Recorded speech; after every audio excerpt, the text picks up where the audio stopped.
So like I said, before I swap real quick, I'm going to swap to the pen shot rogue tech, try to see if I can do a 150 with it. But before I do that, I want to make a video on my Andes variant. And actually, I'm gonna put the gems in real fast because I have rubies in right now, but actually I run dex gems in this. So 1 second. Oh, whoops! I made more than I needed. All right, so this is how I have my Andes build. So again, I'm about to swap to the pen shot tech, see if I can get my 150 to get my title before the end of the season. It's kind of been the dream. My dreams got shattered on my necromancer. So, and all I had was a rogue extra. So I'm just trying to make whatever I can work with that. But I already did start transitioning, just a heads up. Some of the stuff I've already transitioned. I'm reusing some of the gear from my Andes rogue to move into the pen shot rogue. So just a disclaimer there, anybody watching the video. But yeah, so the planner, if you're watching on YouTube, I'll put the planner in the down in the comments, and the planner will be accurate and up to date. But like I said, I've already started transitioning, so just be aware of that. But anyway, so for the Andes build, I feel really strong. Like we hopped in 140s. I was using 140s as my gauge of like to see if I could find more damage and make it comfortable. And I'm able to push the trash mobs really easily in a 140. But I will say, like, the boss damage, you know, if you get like the hag or you get super tanky bosses, it takes a while in a 140. But 140s are absolutely doable with at least my version of the Andes build. I would say this is the most fun build I've played on a rogue so far. Obviously you guys know I played the Heartseeker. I'm new to rogue though. And now Andes is, I don't know. I feel like Heartseeker is a little bit easier to play, honestly. Overall, it's a little tad easier to play. It's more setup with Heartseeker than build up. There's still build up with it, but it felt like it was more instant in terms of like the damage. But granted, that's because it's using Victimize. But yeah, so Andes is more ramp up. You're still setting up, but it's a lot of ramp up, more ramp up even than Heartseeker. But if you do it right, like I said, it's a lot of fun to play. You could definitely speed clear 1-on-1s if you're geared right, tuned right. And like I said, I was in 140s pushing the, 5, 6, 7 minutes left with the bosses, somewhere in there. I don't know, depending on whatever. But and a lot of that was just testing. I wasn't even actually like pushing, sweating type stuff. A couple runs here and there, I'd try to actually push it and whatever. But yeah, I felt like mob type, you didn't really have to fish for too much. Like there are some mobs, the downfall of, at least for me, when it comes to the Flurry Rogue for pushing content, it's not using Victimize, which is the bread and butter of this season in terms of anything pushing 150 is bugged, right? At the end of the day, Victimize is where it's at. That's why the pen shot, that it utilizes that and it just slams with it. But yeah, so I don't know. I feel like if you could utilize Victimize, it'd actually be a lot stronger. Clearly, just because of the way that ability is, it's so strong. So there's that, and then there's also you're stunned a lot more. So if you're playing Flurry and you're trying to push, make sure you're trying to save your shadow steps to get out of stuns and out of CCs. That's really your only out. With the puncture, and the thing is, when I just started looking into the puncture tech, obviously, to see if I could get the 150 with it as well, and everything I was complaining about, I guess not even complaining, just pointing out where like the weaknesses of Flurry Rogue, pen shot addresses all those issues. Where again, Victimize is just a no-brainer. You get what is it called? I don't even know. Again, I'm not a rogue main, but this right here, Blade Shift. So when you have Blade Shift, you actually I don't know which one it is now, but it takes you out of CCs basically, which is huge. That's a big thing right there, and you're always casting it to get your combo points up, and then you're using your pen shot with your combo points, right? So that addressed that. Also, the Godslayer crown, another big problem with Flurry, at least when I was playing it, was grouping. There's no way to group. Sorks have Raiment, Barbs have Grasp, Necromancers had Tendrils, and Rogues only really had, at least that I could see, was Death Trap, but it is not it. It's 50-second cooldown. Like it felt like trash. So in the Puncture Rogue, again, they address that with Godslayer because it pulls stuff in. So everything, all the weaknesses of Flurry the puncture rogue, the guy that came up with that tech, addressed all those issues, and it's awesome to see. And then on top of it, like I said, the no-brainer there is the victimized. But anyways, enough about that. So sorry, I'm just getting on sidetracked on, like I said, the 150, the differences of like why I think that this build, you know, essentially, I don't, at least my version of it, I will say, I don't think it's 150 capable because of those reasons I just explained. That's kind of the point of why I explained that. That being said, it's still a lot of fun to play. You can still speed clear stuff. And again, overall, I think this is so far, the most fun build I've played on a rogue. Granted, I've only played Heartseeker in this so far, but it's just my style. Like the animation of it, the feel of it, it is fun to play. You're dashing all over still, super fast feeling. And yeah, whatever. But anyways, so my version of it, like I said, I'm actually doing something different from everybody else. I'm going more vuln damage and instead of dot damage, and you'll see here in a second. And keep in mind, I did already switch some of my tempers over because you do want to get crowd control. The thing is, with this build, you do want to get wherever you can, unless you want to try, unless somebody wants to try to cook up something with victimize, then just go full blown vulnerable and see how it feels. But I started my basis off of the I think his name is Zario, just because he knew way more than I did, right? I didn't follow his stuff to a T, that's for sure, but definitely used him as the starting point to try to learn and see what I could. So shout out to him, get me on track, I guess. But again, you'll see where my differences are. But anyway, so right now it's gonna look a little low because, like I said, I'm already transitioning over to Vaughn. But my damage increase on this was like 105, 110, depending on the Paragon, in terms of the damage increase where I was at before I started transitioning. But close quarters, you get the attack speed ×2 for the 30% to get you your breakpoint, your 144 breakpoint. You know, that's a big part of all of that when it comes down to it, because you have breakpoints you're trying to hit with this build, and close quarters not only does that, but like I said, everywhere you can get damage versus crowd control, you do, because it turns to straight multiplicative. So for example, on my weapon, you could see I have damage to crowd controlled with a double roll, and then obviously the 100% for the puncture. And this weapon, both of these weapons were identical in the sense of like I said, you can see I have damage to crowd control here on the temper. This one currently has vulnerable, but that's because I've already started transitioning. You do prioritize the crowd control over vulnerable in this version, in this Andy's version, but everywhere else, vulnerable is the next thing for me, even over dot. So you can see, like on my weapons, I had dex max life vulnerable rather than damage over time. Same thing here. I had dex damage vulnerable. And I just prefer it based on previous builds, previous seasons, playing dot builds. I've always enjoyed, I don't know, vulnerable a lot. I've done a lot of testing, and vulnerable, even on dot builds, right, that have specific damage, poison, fire, whatever, vulnerable has always been slightly stronger if depending on how, you know, you build it. So and I was my highest tick currently on the target dummies. That being said, before I started transitioning, like I said, it's already started to transition, so it's not exact how I had it, but the planner will be all up to date exactly how I had it. My biggest tick on the target dummy so far is 4.1 billion, I believe, and that's on a staggered boss dummy.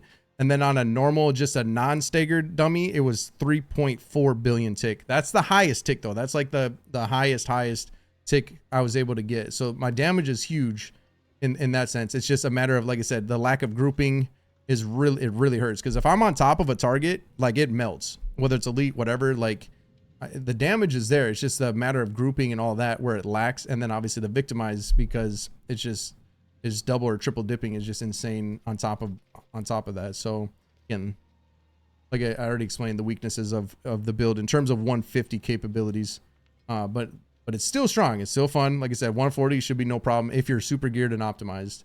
It's not going to be easy by any means, especially because, like I said, the boss, like the trash is pretty easy, but the boss, depending on who you put, you got to stagger right, you got to set it up right, get your caltrops going before you start the fight, because you stagger so fast, right? So that's another key thing, is like you want to kind of drop your traps and let it build up, because it's a ramp up time, like I said, before you actually stagger, because your stagger damage is where all your burst comes in. And I think that's probably just rogue in general, but yeah. Anyway, so all that being said, like I said, the Andes, the reason I started it is because my necromancer got gutted, and I had a GA Andes with lifesteal, and I was like, oh, I'll just do something with that, have fun with it. And I don't regret it, because it's a lot of fun. This, I'll be able to transition over into the next build, but it's not masterworked yet correctly. I want to get obviously the triple crit on Dark Shroud. That'd be ideal. But the rest, dodge chance, stun chance, lucky hit, that's solid for even Heartseeker. Hearts, any rogue build really, this could be used for. Gloves, I'm gonna have to swap for the pen shot, but for the Andes, this is what I wanted. Dex, max life, lucky hit, damage crowd control, and freeze. Pants, again, these will actually be able to transition over luckily to pen shot, but this is how I wanted it for this version. But you can see it's double dodge, armor, so I can hit my armor cap, Dex, and then immobilize. And so all I'm trying to do here is get all the lucky hit sources for faster staggers: stun, freeze, immobilize, and then on my boots I have daze, because daze, I believe the lucky hit temper is separate from the aspect. So it's just all about staggering super fast, and obviously the more CC you're doing across the board, the more damage you're doing, you know, whatever. And again, this I'm probably going to use as well. So luckily it's not going to be too terrible for me to transition into the pen shot to see if I can get the 150 clear with it. Hence why I'm going to try to do it. I did get wait till I get to my amulet. Wait till you see that. That was crazy. That in a second here. But so then we have retribution here. Oh, concussive strikes obviously is the aspect here. Umbrus on there. Frostbitten, I was testing this. So again, this is mid test, and it felt, honestly, it felt good. I don't know why. It says crit damage. So if you read, it says enemies hit by a grenade have a chance to be frozen. That's irrelevant for what I was trying here. And again, keep in mind, I tested a lot of different things, but it says you deal 25 times increased crit damage against frozen or stunned. And I believe it's like double dipping frozen and stun type thing. Like a lot of this stuff is so messed up and it's so hard to actually know for sure.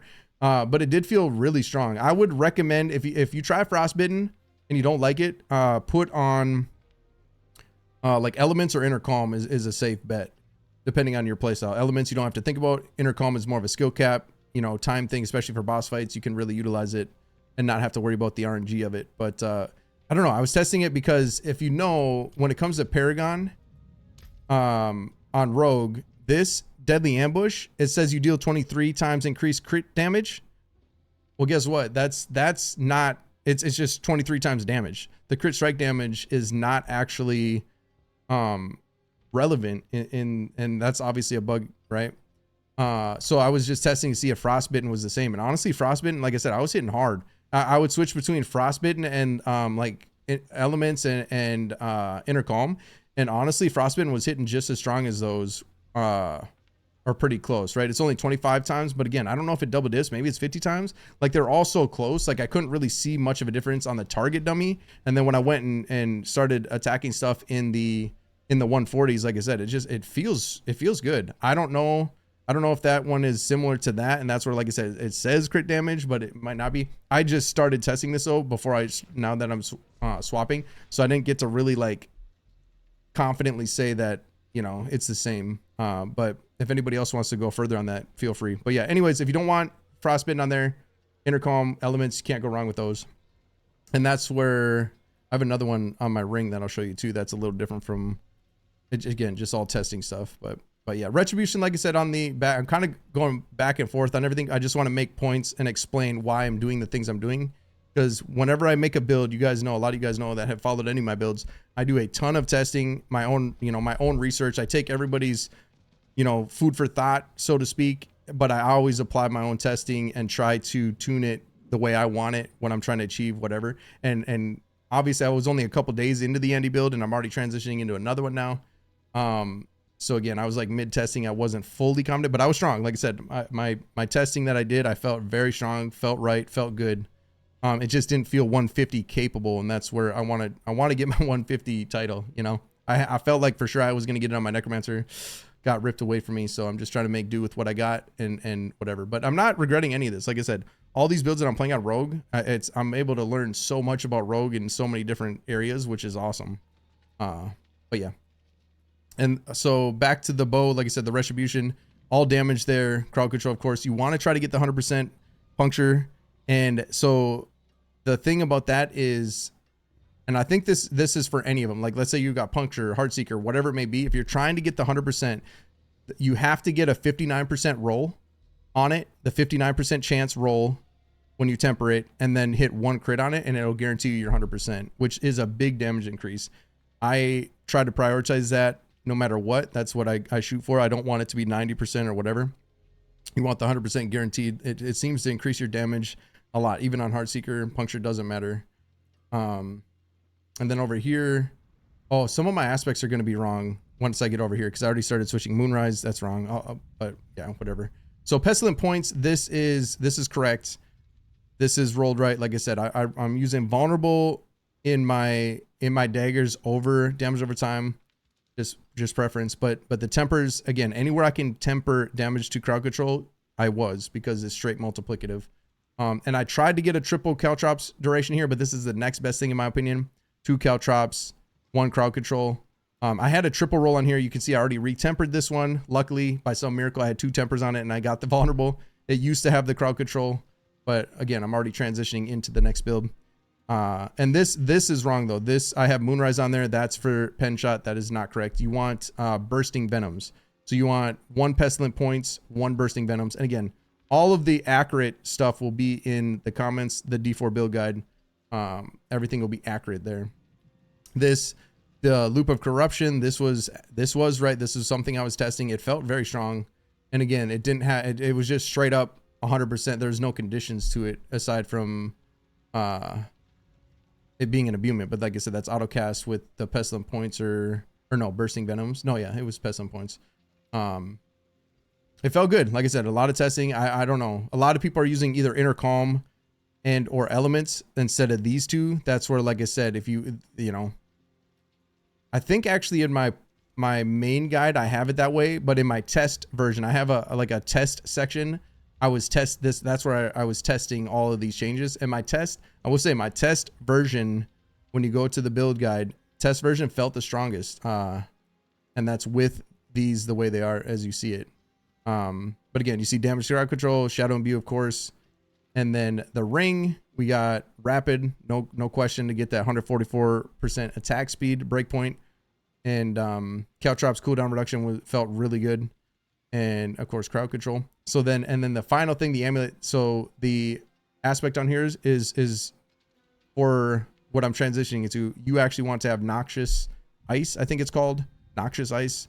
That's the correct one. And instead of vulnerable damage, you want the crowd control damage, right? So again, this is another thing. This is one of the miracle pieces. This is probably the most expensive piece of gear I have on a rogue, even over my weapon. Like my weapons are actually really cracked and not cheap, right? But this amulet is very juicy. And by some miracle, I had 2 tempers on this one as well.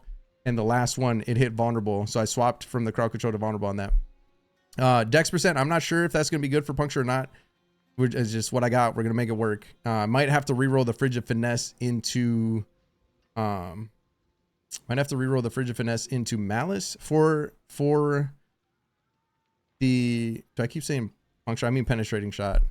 I'm all over the place. Like I said, bear with me. I am mid transition. I just wanted to put out a video because I know some people were waiting on the video of all the stuff I was doing with my Andes build. And so I already started transitioning and I realized like, oh wait, I probably should make a video for you guys. Those of you that have been waiting for it before I fully transition. So, but again, all the accuracy, everything will be updated in the guide. I'm just trying to explain everything the best I can so you guys understand my thoughts on it all, what I'm doing, where I'm at, where I'm going, right? But yeah, Frigid Finesse, no question, is insane for the Andes build. I'm going to keep it this way for now and try it with the penetrating shot build, but I might, the good thing is I'll be able to reroll that into Malice if I need to, right? But again, that should be, for the Andes build, should be Noxious Ice instead of Edge Masters and Crowd Control instead of Vulnerable. But yeah, in terms of gear, that's where, you know, it was. My dex is insane. You can see 3,200, but that's because I have all dex gems. I was at armor cap. I think I was pretty close to resist cap. Yeah, I mean, it was pretty freaking dialed in before I started transitioning. I'm trying to get that 150 dream and then we'll do whatever. But if it's possible for me to get to 150, I'm going to try. You know, like I said, that was the goal at the beginning with the Necromancer, and still the goal per se, just trying to make do with what I can, what I got. And fortunately, like I said, a lot of this gear is going to be able to transition over, especially because I was able to essentially salvage that by getting the vulnerable hit on that and then getting vulnerable hit at least on one of my weapons. That'll help big time. But yeah, so then combo points is the specialization, the skill tree, Again, all this will be accurate in the guide, but you just have puncture, of course. You know, it's pretty standard. Flurry, shadow step. That's, again, save that for getting out of CCs as much as you can. Rugged, I used rugged just because it felt, you know, I only have 29,000 life, and I felt like the dot stuff was burning me more than the rest. So I just, that's what I got. You could move that, take a couple of point, move it around however you want, but trick attacks just to get the days knocked down. Of course, caltrops, no brainer. Max Dark Shroud for the DR, and actually this should be here. This at least this is how I had it. You don't, the crit chance, you don't need that much. Like, I felt like I was getting my Dark Shrouds back quick enough, so I was actually running the movement speed instead for the Andes version. Poison trap for the 10 times, just more damage. Of course, the agile, max those out. These are insanely strong. Malice, exploit, frigid finesse. Those are your bread and butter of super damage. And then shadow imbuement for the 12 times. The DR there, of course, and then more poison damage, and then the insane amount of extra lucky hit over here into, again, the close quarters. So skill tree pretty standard for the most part. My Paragon is a little wild. This is, again, I love my Paragons. I always try to put a lot of effort into them.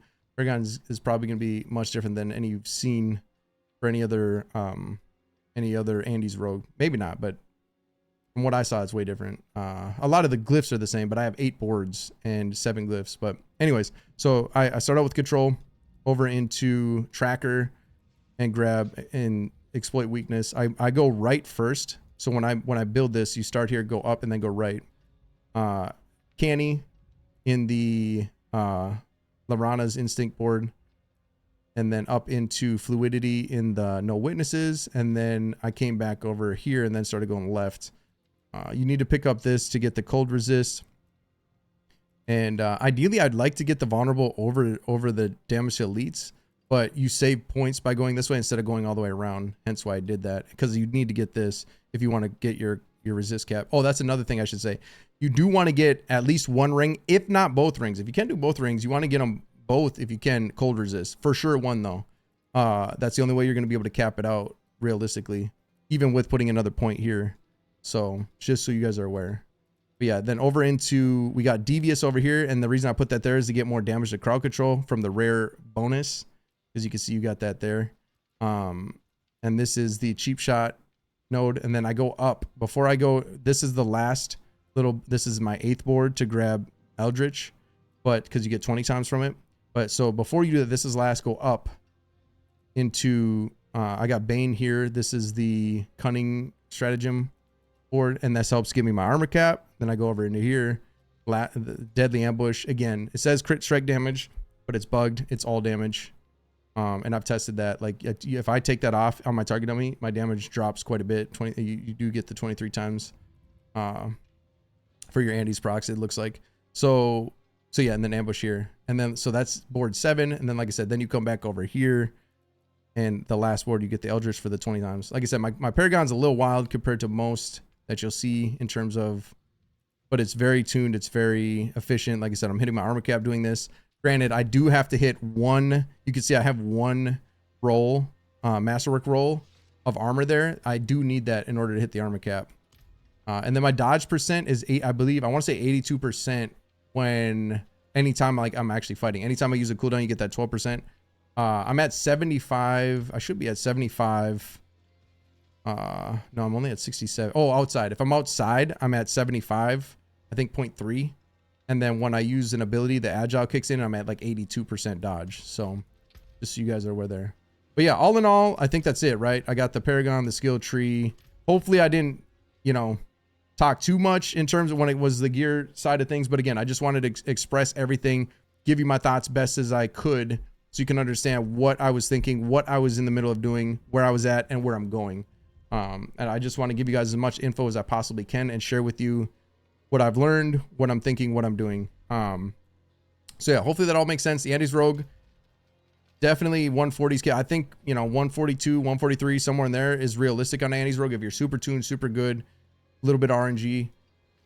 I didn't feel like I was anywhere near a 150 though. So, and that's why I'm starting to transition already. Granted, I only played the Andes Rogue a few days, but so far the most fun for sure. No question, at least for me, for my play style. But yeah, hopefully that helps y'all. Hopefully that's a lot of fun for y'all. Anybody playing the Andes Rogue. Yeah, if any of that info is helpful and you can learn and tune your build a little bit better, that's kind of the whole point of this. So good luck with it. Much love. And I will see you guys again. Hopefully the next video will be a 150 clear. And then we'll break down what I did on that build, right? So, but yeah, much love. Oh, by the way, if you're on YouTube watching it, make sure to tune into the streams on Twitch, twitch.tv/Merkadis. Come kick it, see what's happening, see what we're cooking up, and just have yourselves a good old time. But I do appreciate y'all. And like I said, I will see you guys in the next video. Much love. Good luck. See you guys soon, man.